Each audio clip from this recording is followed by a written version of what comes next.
Okay pa po ba kayong lahat? Kayang-kaya pa po ba? Alam po ninyo,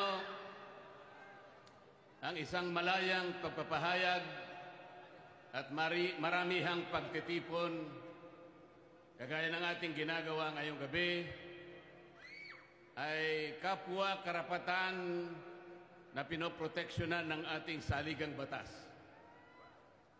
Ang layunin ay naihayag na po ng nakaraang nakapagsalita sa atin. Tatlong bagay po ang ating hinahanap. Ang transparency, accountability, at justice. Transparency. Sa konteksto po ng ginagawa na pag-uusisa at pag-iimbestiga sa mga anomalyang paglalatag ng flood control project sa ating bansa, ito ay dapat lantad, bukas, katanggap-tanggap at makatotohanan. Hindi kagaya ng nakikita natin ngayon.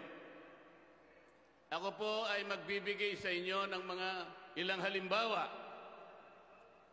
Halimbawa, nung ako po ay chairman pa ng Blue Ribbon Committee.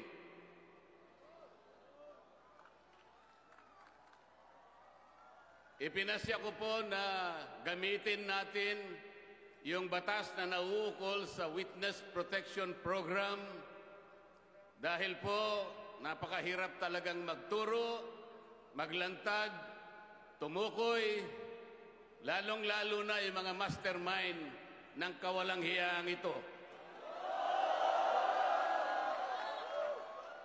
Meron pong nagkusa, kahit alam nilang mahirap at magsasakripisyo sila, sapagkat manganganib ang kanilang buhay, pati ng kanilang pamilya.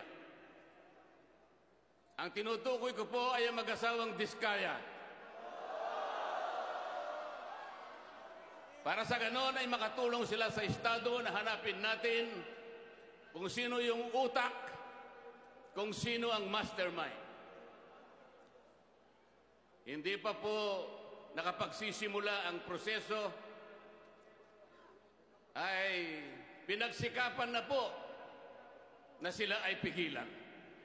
Dahil sa umpisa pa lamang ng kanilang sworn statement, natukoy na nila initially 17 members of the House of Representatives.